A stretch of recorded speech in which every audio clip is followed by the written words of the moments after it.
LEGO is set to release an incredible lineup of sets this summer, and I cannot believe the kind of sets they're cranking out this year. From the start of 2024, it was clear that things were being taken to the next level. It felt like the approach to all of these sets was different, like they were doing something never before, and it feels like that even with these. It's gotten me really excited, so much so that I want to share my feelings with you. Full disclosure, this video is being recorded just before June of 2024, and as should be expected, there are likely more LEGO sets on the way this summer, beyond even what we know. I don't think my list could change too much from this, so we're gonna go with what we know. Of course, it also needs to be said that I'm sharing my opinion, so if you don't like a set that I do, that's okay. That's also what the comments are for. If there's a LEGO set that you like, whether I mentioned it or not, I want to hear what you're excited for, and hey, if you're down there anyways, you can also like and subscribe too. Doing that and hitting the bell makes sure I pop into your feeds when I upload something. It really helps the channel. Anyways, first off, I have to go with the one LEGO Star Wars set I have on here, and that is the Imperial Star Destroyer.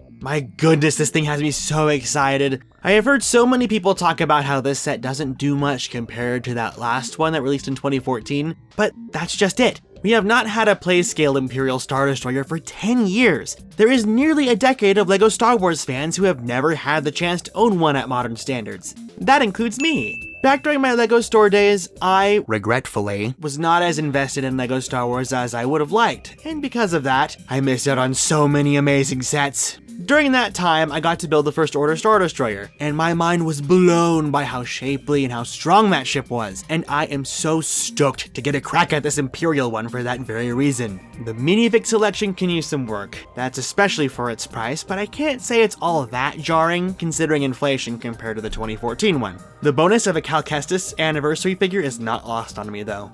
I do plan on getting it on sale, however, because there's just no reason to buy LEGO Star Wars at full price anymore these days. Discounts almost feel guaranteed, with that theme especially. You might be surprised to find out that I'm anticipating some of LEGO City's releases this summer, and one of the biggest contributors to that are callbacks to LEGO sets that were around when I was a kid. One of the sets I always wanted was one of the official LEGO shipping trucks. There were several that had released during my childhood, and I missed out on all of them. So imagine my surprise when after all this time they are finally releasing another one. This thing is massive, and the decorations look amazing. I love the small details, like how all the sets in the truck are ones you can actually find on shelves, and how there's room inside of the cab for the driver to rest. LEGO trucks rarely ever do that, and it's a really common thing to have that. The inclusion of a hot dog stand to serve as a rest stop for the driver is also wonderful. Like several sets on this list, however, that asking price of $100 feels a bit steep. I'll also be waiting for a sale on this one as well. One I will not be waiting a single day for is the Jungle Explorer ATV, purely because it is, and I can't believe I'm saying this, it's the return of Johnny Thunder in LEGO sets. He's definitely done on par with a modern style of minifigures akin to the version of him from Series 19 of the collectible minifigures line, but come on, it's Johnny Thunder guaranteed for $11. The ATV is really cool all things considered, though I would have loved the steering functionality that other all-terrain vehicles this size got previously. You do get one of the new red pandas in it as a bonus though. I honestly don't have any serious complaints. Lastly is one of the rare attractions released in the LEGO City line, that being Robot World. This set is a really neat roller coaster, yes, but I am swayed so much by the inclusion of that remake of the Stealth Hunter mech from Exoforce. Admittedly, it's just a reference and serves as a mascot, but so few themes from when I was younger get the remake treatment, and this was as far into left field for me as it can get. It's just locked behind a $100 paywall, because of course. And while I do think that's justified, and the arcade inside is full of referential splendor with Bionicle, Ultra Agents, and Alien Conquest mixed in there, I'm still on the fence. Maybe there's a way I can just get the mech on its own somehow? We'll see. Now for one of my personal favorites, LEGO Ninjago. But this time around my feelings on what the summer has to offer is very mixed. What you'll find here are the sets I'm positive about, however, starting off with Cole's Titan Dragon mech. You know I love me a good mech, but this might be the one that tops them all. So far, this is the tallest mech they've ever done, including the wings, and it has fantastic articulation on top of it all. There is no set with articulation like it. Anywhere it's supposed to have a joint, it has joints, it has elbows, it has knees. It's fantastic. The designer for this set has shared the intention with this set is for it to be more of a display piece, and you can really tell. It has massive presence and it really lives up to that Titan name. That same designer shared that this might not be the new standard, however, so I'll definitely have to pick this up because there's no way I'm missing out on this experience. Next, we have the Source Dragon of Motion, and if you had told me that Ninjago was out to claim the largest mech ever and the largest Lego dragon ever in the exact same wave, I would have called you crazy, but we're living it. This beast is ginormous, with a wingspan of over 2 feet wide. It's unlike any other dragon we've had before in design and in execution. Heck, it's so big, it has an entire throne room for a saddle. That's mind-boggling to me.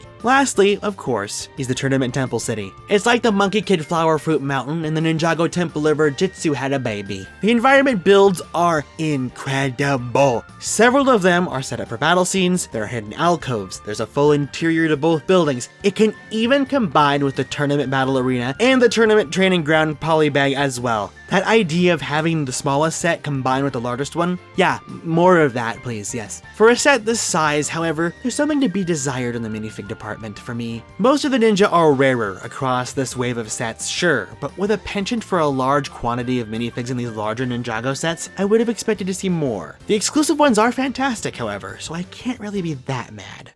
Now, I know you all know I love me a good video game Lego set made for good gamers, but I bet you'd be surprised to find that I have a Lego Sonic set on here. It's Super Sonic vs. the Egg Drillster. This set still falls into that iffy zone where I'm not enjoying the hodgepodge of things, but at least for the most part. Pretty much everything in this set is from the games individually. Super Sonic has its own unique head mold, the Eggmobile can eject from the Drillster. Lego actually acknowledged Maria Robotnik's existence, and for a family-friendly company, I find that hilarious. It's a good time. When it comes to gaming Lego sets, I'm head over heels for. The Bowser Express train is just so good. It's a Lego Bowser set thing, truly. It's always been a consistent thing. As someone who also adores Super Mario 3D World, I am so happy we're seeing more reference to it. This especially as the Bowser Express levels are so very memorable. I also appreciate filling out this set with some Mario Odyssey fun too. It's just a little pricey for how it looks, or at least in my opinion. Personally, I don't mind it not having tracks as it means you could roll it pretty much anywhere. I'm sure I'd feel even better about it having it in hand, but kinda like Lego Star Wars, discounts seem inevitable for this theme. I'm probably gonna wait. One theme that I love that I do not talk about nearly enough is Speed Champions. They are the unsung heroes of what we call the build experience. They are small, affordable, fancy cars that have builds that are just as fancy. It took every bit of me not to put all 3 of the summer launches in this video, but I successfully narrowed it down to 2. First off are the 2 Mercedes AMGs. This is just one set, by the way. 2 completely different vehicle types that are so incredibly dense with build splendor I can hardly take it. With that kind of part count, Lego could have easily gone and made this $80, but they didn't. It's still on par with the other 2 packs, and what makes it even better is that these are just standard cars. No racing livery, no obvious designs implying modifications, just the vehicles as they are. More of that, Lego, please. And also the pop culture ones, please. That's we right, could do homie, Back to the preach it. Future. We Louder could for the do people in the back. Scooby-Doo. As for the other one, I do not understand how Lego keeps annihilating my brain with these concept Gran Turismo cars. Look at this Lambo. Look how many angles that aren't bottom to top on this thing. It looks like a spaceship. The only caveat I have is that the color choices might not be exactly what I would have expected for it, but I can't fault it for that because it's pretty darn close, unlike the cars in the one set that I cut from this list. Let's bring this over to Marvel real quick. I have been waiting since the very first Guardians of the Galaxy to get what is basically a UCS style version of the Milano. It took 10 years, and man was that wait worth it. It's massive and will look so good next to the other ship they did at this size. I do really wish this was based off a scene prior to the movie's finale, as I always felt their casual outfits were more iconic, but maybe that's just me. Would have also liked a normal Groot minifigure as well, but you know, that's just how the ball rolls. I'm also not sure if I'm a big fan of the part usage for the wing shapes here. I get that there isn't another part like this, and using plates, tiles, or slopes that aren't angled like this would look rough, but I can't shake that feeling that something different could have been done here. That doesn't make me any less excited, however. The interior looks just right, and this will dominate my shelves for sure, and I cannot wait. The next one from Monkie Kid had my jaw on the floor when it was revealed. The Celestial Pagoda is an absolute sight to behold. Builds that are around this size from a part count and cost perspective can be hit or miss with this theme. What helps this one avoid being a miss is it having an interior. You would think that would be standard, but there was one time where one didn't, and well, that set's retired now. The premise of having the lead characters race to the top of this gigantic tower is very charming, but what I'm really here for is the build. The construction to keep it all together looks so simple and smart. Every level looks complete on top of that. For sets this size though, I wish they would do better about including more minifigs. This is a very rare instance where pretty much the base Monkie Kid team is included, but the Monkey King minifigure that matches the rest of the cast in the set isn't included. It's in a completely different set. I get the idea of wanting to split them so minifigure collectors would feel compelled to buy both sets, but it's just not a good look in my opinion. If they're just part of a set and not a deliberate collectible, put them all in the same set, especially if it's one of the biggest sets of the year like this one. The build and having it as a display piece is what has me really excited though. So even with the minifig situation, I'm there. I think we can safely say now that every year is gonna have that one LEGO Friends set, because the Castle Bed and Breakfast, it's to die for. We had the Botanical Garden last year, which was a critical darling in the community. Would only make sense they try for something as elegant as this again, right? Look at how charming and cozy this thing is. The crazy part, it's fully furnished on the inside. One of the hardest things for a LEGO house to have is what appears to be a fully furnished interior, and while it's very clear that some of the builds are rather small and space is a bit tight, I think it succeeded. The eye candy is really the outside, and to make it look that good, it's gonna need a good build, so surprise, I want it for the build. And finally, the last set I'm looking forward to this summer is Barad-dûr. It's so rare we get a build with such gothic architecture. A statement piece like this is worth that and then some. The effect of the lighting near flames on the build is such a nice touch. Already, I was sold on it being an art piece, but it also has an interior as well. Nothing could have made it any better than that. Well, except for a Sauron minifig, which it has, along with a bunch of other minifigs to go with it. I would have expected some more minifigures, if you can believe it. The set is $460. If it's gonna be this big and have minifigs, it might as well go crazy with them, right? The selection is great, all things considered. But again, that price, wow, it's big. Befitting, but big. It may not be an immediate grab for me, but it's not something I would want to miss.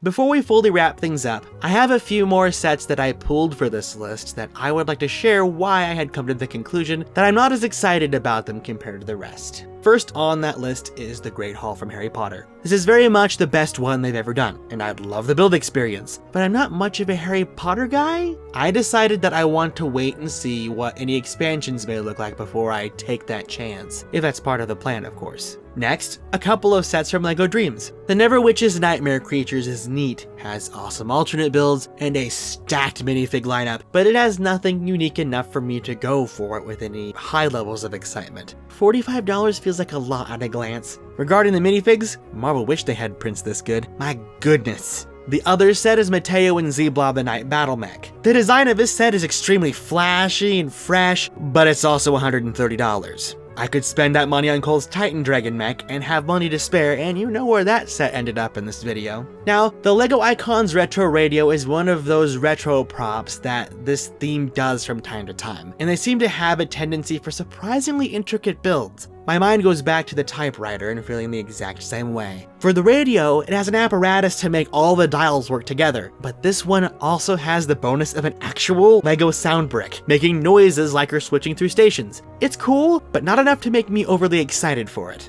To wrap this little section up, there are two sets that I'm interested in for one very specific reason. The first is the Notre Dame architecture set. It's beautiful, it's intricate, right up my alley. Now on the opposite side of that is Maleficent's dragon form in Aurora's castle, purely for the dragon. The castle is just to pad the set out honestly, and I'm not happy about that. But what one reason would I want them both for? 2 words, Kingdom Hearts.